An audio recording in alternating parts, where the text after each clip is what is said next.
Hi, everybody. Welcome back to Homeschool Minnesota. My name is Dale Anand. I'm so glad that you guys are here today.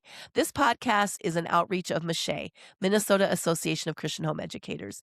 We're so glad that you guys are here and listening. And today, we have Rachel Kovac with us today. She's going to be talking about her new book. I'm going to show it to you right here, right here. It's called Their Future is Shining Bright, and it's a guide to homeschooling in high school. It's everything you need to know about homeschooling in high school. Homeschooling can be daunting, but homeschooling in high school can be overwhelming. Today we have Rachel with us. She's going to talk to us all about what it takes to homeschool in high school, the different things. We have lots of questions. I had a conversation, Rachel, this week with a woman who pulled her child out after the third quarter of his senior year. She called and she was like, I don't know what to do, but we can't do this anymore. We can't put him through it. He's already going into the Marines and da-da-da. And she was telling me all about it. She goes, but what do I need to do to finish the year? And I'm like, oh, wow, you're so brave taking your child out the third quarter of his senior year. Turns out he had enough credits to graduate in Minnesota, so we're good to go. But for a family who is looking at, do I put my kid back in school for high school? Can I do this? This is what today's podcast is all about. So welcome, Rachel. How are you? Great. Thanks so much for having me, Dale. I'm so happy glad to be you're here here. talking with you today. I'm glad you're here with us. Rachel is originally from Wisconsin, so she gets us. I get you guys. I'm a Midwesterner. You can take the girl out of the Midwest, but you can't take the Midwest out of the girl. That is so true. It is so true. No matter where I've ever lived, I've always been a Midwesterner, and it's actually something to be very proud of in my mind. So Yes. tell us a little bit about yourself and your family, Rachel. Yeah, I do live in Texas now. We have been here for about 20 years. I have 6 children, 1 adopted from Ethiopia and 5 biological. I have 2 adult kids who are in college and 4 still at home with me. Wow. And you're a homeschool mom? Yes, we have been homeschooling pretty much the whole way, outside of a Wow. couple of years with my eldest. Gosh, I love homeschooling. It's so good. I love homeschooling. Isn't it Yeah. wonderful? And how, tell me what you say to families or parents that come to you and say, I don't think I can do high school. I don't think I'm equipped for it. What do you say to them? Say, don't allow fear to hold you back. In my book, I write about how I originally didn't feel equipped to homeschool at all. I had a lot of fear. And it was a long series of events that led us into finally feeling like, okay, we're going to try. But I decided to try in the summer because it's 100 degrees here. I'm from the Midwest. That was like hard for me to cope with. And I thought, well, it will give us something to do. And also, if it doesn't work out, I can send them back to school because I still had doubts about myself. But I Sure. think that fear should not be the thing that is making a decision for us. Yeah. And that courage, my husband would tell me, courage shines forth through fear when we are acting according to the calling that we feel like is on our life, and we're not allowing fear to hold us back. So I would say if you feel that fear is the thing holding you back, to try it. Yeah, just take a step of faith. See what God does with you. So in your book, you worked with a college advisor. And what are some key insights that you gained from working with them that you put into your book, or that just kind of got you grounded into what you were going to talk about in your book? Yeah. So what got me into actually writing this book in the first place was when my son was a senior, I realized there's so much information on the younger years, but it was harder to find information on that older years, and then to know what was true. So there were things that I was told that turned out not to be true. And actually, in a way, not having that accurate information hurt my son in some ways. I mean, he's doing great, but his life could have been easier. Things could have been, gone more smoothly. Let's put it that. Yeah. We could have saved him stress and our family stress. Along the way, I ended up connecting with 2 very influential people in terms of the writing of this book.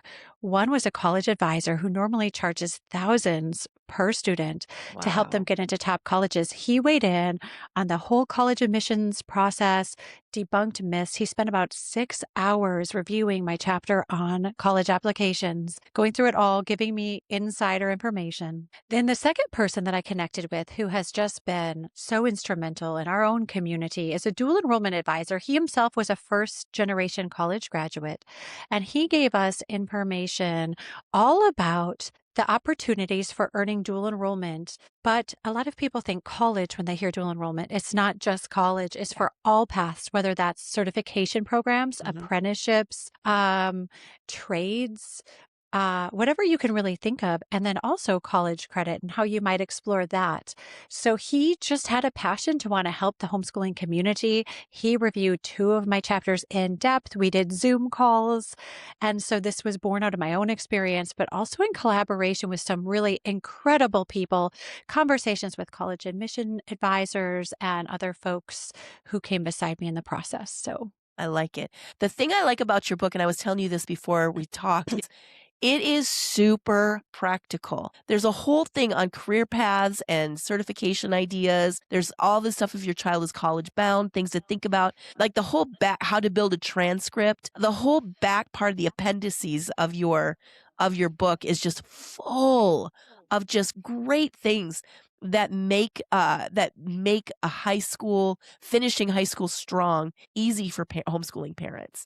Um, so much good information there.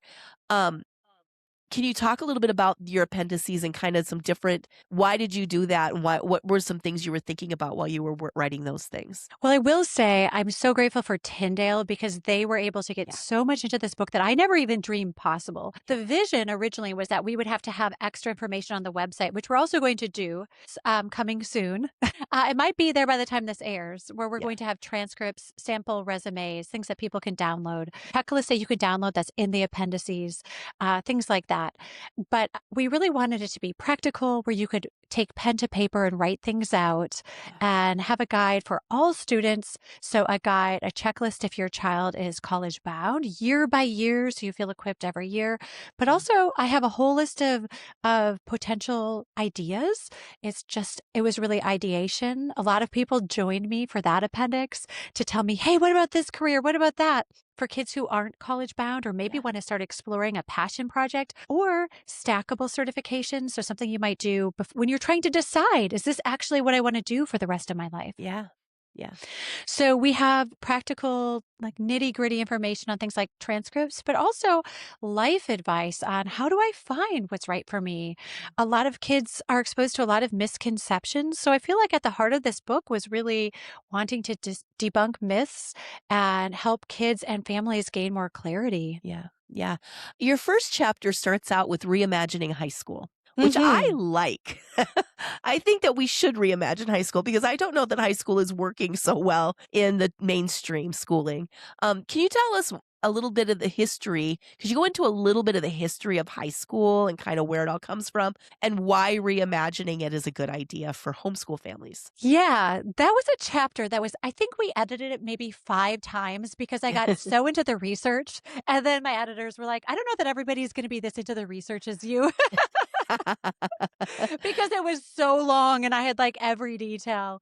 Um, so they wanted me to make it, lighten it up and try to condense it a bit. Anyway, one of the questions I got most often, or excuse me, that my children got was, what about the high school experience? And it wasn't from their peers. A lot of times their peers will say, oh, you're lucky you get to be homeschooled. Yeah.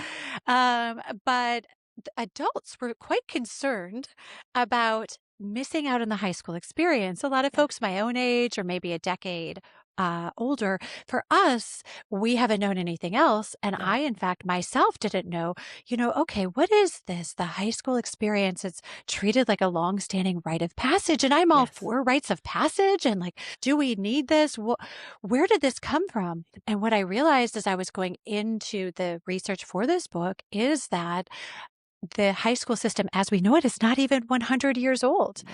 And it was being shaped in part by national agendas, whether that was, there were various iterations, classical training in what we might think of more of like a classical education was. You might say usurped. I don't know if that has a negative connotation. I don't mean it that way, but with practical jobs like typing, um, work that they call white collar work. It's actually where that term originates. Yeah. And then after the GI Bill and after the space war, there was a huge emphasis on STEM. So then STEM became the thing. And so up until around the 1940s, finishing high school wasn't even all that common. Of course, there are good things about finishing high school. It's not like the entire system is bad, but it's just a newer. Yeah. It's a newer institution. And the issue that is especially new and a bit of an experiment is that historically, kids have never spent so much of their time only around their peers, or primarily around their peers, I should say. Yes. And when children are teenagers have a longing for understanding culture, and, they will be the ones that historically you've passed culture on to. Right. Um, and so they, that is something that they care about. And yet, in the absence of elders or multi-generational community, they look to their peers for that sense of culture, which is built inside of them. And that's where you come to see that they have their own music, they have their own style, they have their own way of talking. And a lot of times parents can find themselves on the outside of all of that. Also, one thing that has come out of the high school experience can be an emphasis on conformity. Um, and so there have been many studies showing how kids can be impacted by conformity. The first groundbreaking one in the 1950s showed when kids were given a test to look at, there was a line, and let's say it's a medium length line, and then they have one line that's much shorter and one line that's much longer. They had actors come in, unbeknownst to the students, to say, they said, match the line in length that I'm holding on the card to this other card. And the actors would say, it's the longer line that matches the medium length line.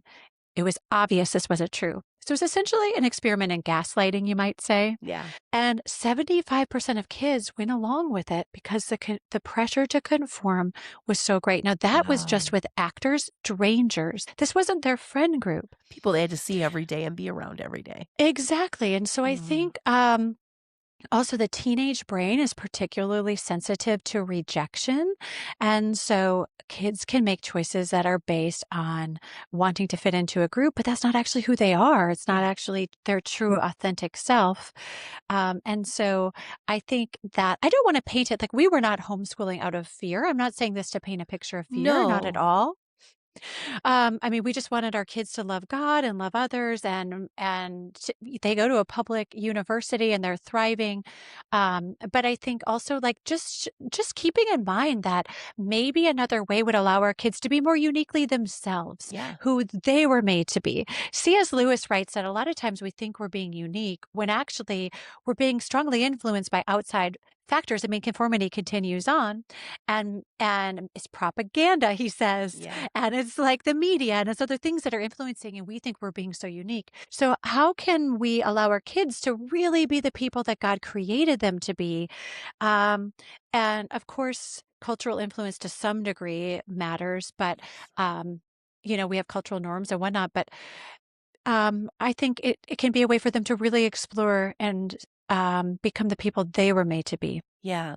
I think that also a good thing about reimagining high school is understanding what high school really could be. It can be a time for your child to branch out and explore Hmm. within the safety and the confines of family, who they are, who God is with them, what their place is in society, what their place is in the world, volunteering, apprenticing, checking out new things, traveling, experiencing things, studying things, really just branching out and doing those core subjects, which you speak about in your book, about the core subjects, and then following the just like the paths that they're interested in. So that could be a really good way to reimagine high school as well, that it's a practical way for your child to really be rooted in their identity of who they are. Exactly. Yeah. Yes, that is so accurate.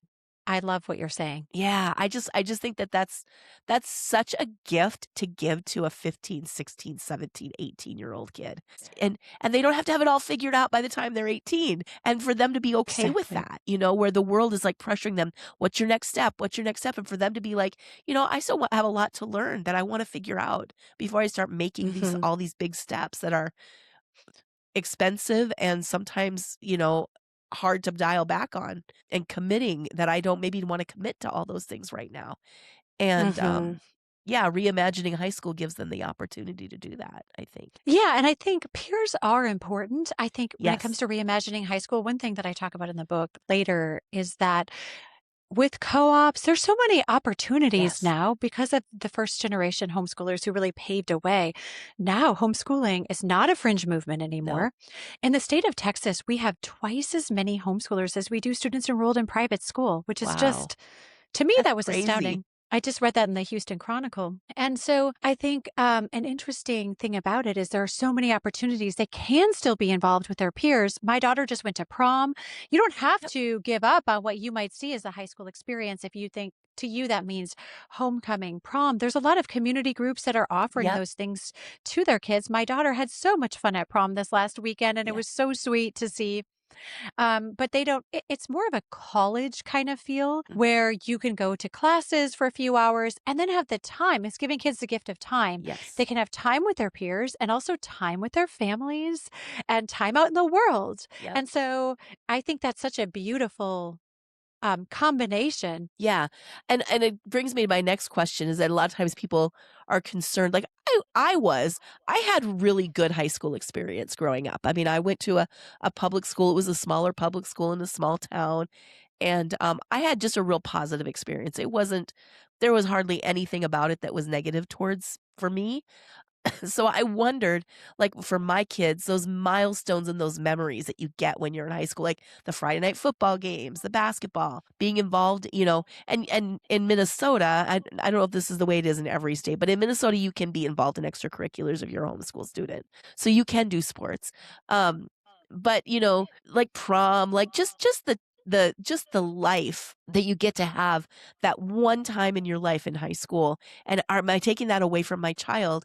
Um, Mhm. but I realize that we can facilitate a lot as parents for our children to experience those very things. Like you talk about your daughter going to prom last weekend, and we always did a prom Mhm. for our kids. Even when we lived overseas, we did a prom for them with other homeschool families. And just, it was an interesting prom because it was, in a beautiful, centuries old city, and they had horses and carriages they got to ride around in their prom clothes, Wow. and it was beautiful. I mean, they had an experience like nobody else, but it was cool, and so to be able to give them those memories, because those things are important, and I like that you say that we can't downplay the role that peers play in our kids' lives, and that, if we could just say, well, they'll be socialized and da da da, but we can't downplay the memories and the milestones that kids kinda in their generation, it's a big deal to them, and we can't downplay that for them, and to find opportunities for them to still participate if they would like to, is important, Mhm. I think. Yeah. Yeah, and I think that just varies from student to student because my Yeah. eldest two, they weren't really that interested in the whole thing. But my third child, she really did want that experience, and she convinced my daughter to go along with her to a homecoming. And I love that. for her, it was just a special thing that she had envisioned in her, mind's eye. And so I think looking at the individual child and Yep. seeing what do they want and Yeah. knowing that those opportunities exist. Yep. I Not think in every most kid is gonna parts, be into it. not every kid's going to be into it. Yeah. And Yeah. I think it's been interesting to me. I have had I've been doing podcasts for the book, and so many of the hosts have said they had such a positive high school experience. Yeah. And I think that it's interesting to hear that from people who are choosing homeschooling, that you can have both. Um, I felt like for my own self, high school was sort of a mixed bag. And so Mm. maybe I'm coming at it from a different perspective Yeah. too. Yeah. High school isn't just about academics. It's Hmm. also an opportunity for parents. We touched on this a little bit, for parents to Hmm. prepare teens for adulthood. What are Yes. some things that you talk about in your book that as homeschoolers we are like uniquely positioned to prepare our kids for adulthood? Yeah.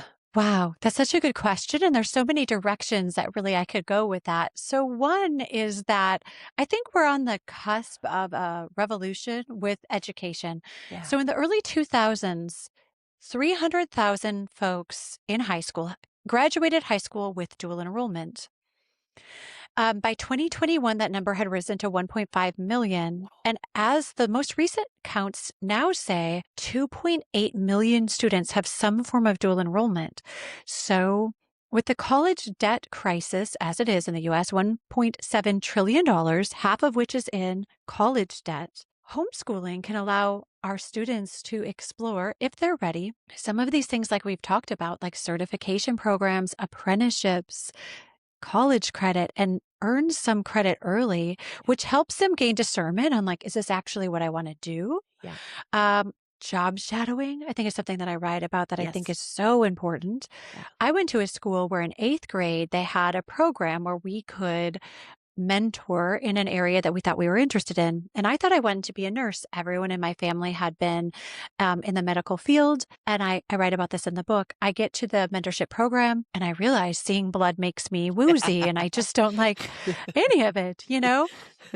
And so by doing that job shadowing, I realized, okay, no, being a nurse is not going to be for me. I just, Yeah. it was not, I liked labor and delivery. And interestingly, I graduated from UW Madison in finance, but I went on later to become a doula and lactation counselor. So Oh, it's funny because fun.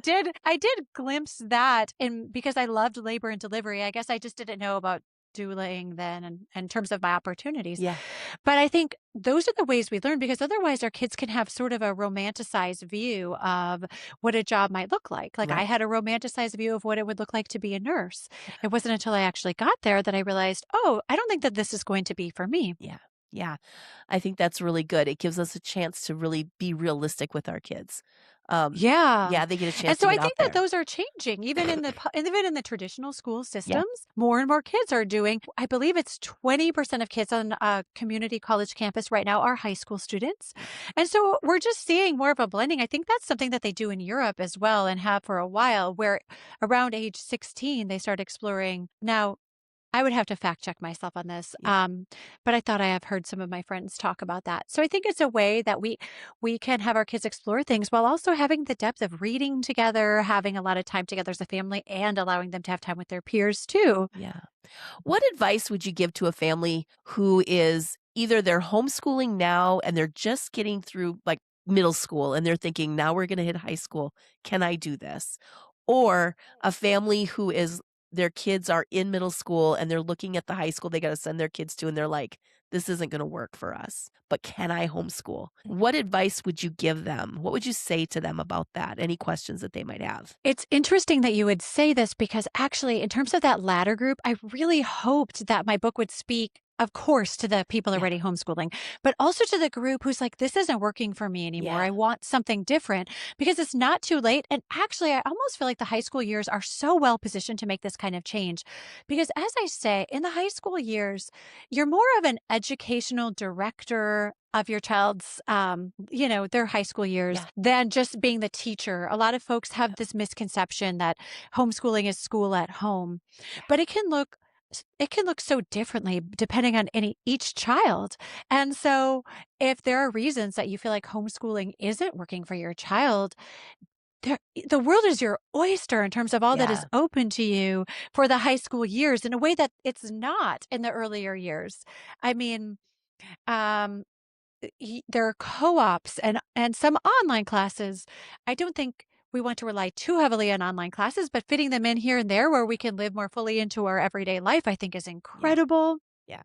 Um, and internships, apprenticeships, mentoring, there's just so Yeah. much. And then if our kids can drive, Yeah. that also can take the weight off of a parent because they can drive themselves to the places they want to be. Exactly. I like how you said that a parent is more of a facilitator than a teacher once they get to high school. And that is really true. All you're doing is you're providing the opportunities and your student is taking on the responsibility of fulfilling those opportunities. And I think that that's just such a great way of looking at high school when you homeschool is you don't have to be so in it. I mean, there are times when you do. Don't get me wrong. If you can't find somebody to teach that chemistry class, somebody's got to teach Hmm. that chemistry class, you know? But I'm just saying that when it comes right down to it, there are so many things that we can take advantage of these days in homeschooling to where we don't have to be overwhelmed. We just need to find it. We need to facilitate.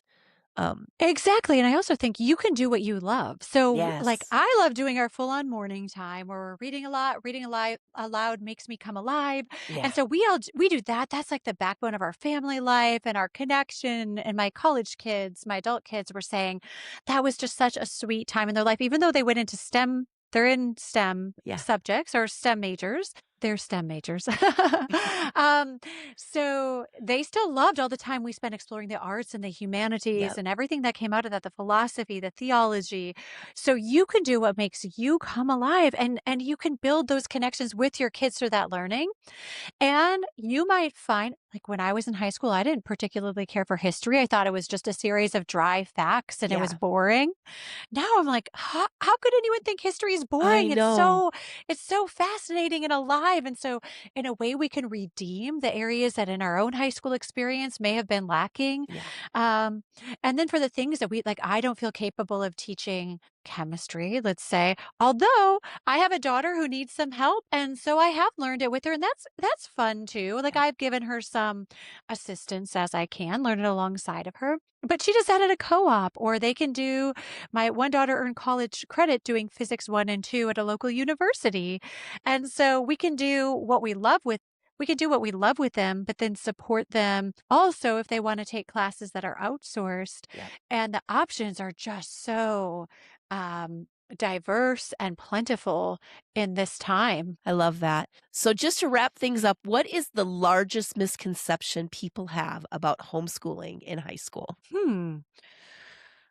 Well, I think the largest misconception that people have about homeschooling in general is that homeschoolers are not going to be well adjusted Yeah. adults. And in the chapter 1 of my book, I write about how Dr. Brendan Case, who I connected with as I was writing this book, Oh, wow. he did some research along with Dr. Ying Chen, and they found that homeschooling students are doing great. His work was published not only for the Harvard Flourishing Project, but also he wrote a piece in the Wall Street Journal about how the homeschoolers are doing. I think it's called. Let's see, I have the name. It's about how the homeschoolers are doing great in adulthood and they defy the stereotypes. The stereotypes are Mhm. not reflective of how homeschoolers are actually doing in the world, that they're well adjusted socially and that they're making a difference in our world. And Mhm. so, that I think that's reassuring. Also, a lot of folks would say to my kids, "Well, you're homeschooled, so does that mean you can't go to college?" And I think that people think if their kids are college bound, maybe homeschooling might hurt them. That is not true Not either. at all. But you do have, I think there's another myth there. And I just heard someone say this that like Ivy Leagues are scouting out homeschoolers. That's not exactly true either. Like No. it depends. They're treated just like every other student. Yeah. So they're expected to have rigorous classes. And if your child is interested in going to an Ivy League. And so there's sort of these myths on both sides Yeah. that you can hear in the homeschooling world. Either they're not going to be able to go to college or that Ivy Leagues are going to be throwing tons of scholarships at them. Yeah. And it's like, okay, let's give our kids a realistic view so that their expectations can be aligned. Yep. Yes, homeschoolers can go to college. And if you want to earn scholarships, my book shares about things you could do to earn You scholarships. absolutely can. I think it's Mhm. wonderful, all the doors that are open to homeschoolers now, and that so many colleges, universities, tech schools, they're so familiar with homeschooling now that we are on the same equal footing as everybody else, which where before that wasn't always the case. And That's so so true. it's great to see that we are being um, treated and valued like all the other high school graduates. And it's good for our kids to see that and to be competitive in the world that they're going to be living in, with the Well, people that yes. they're going to be competing with.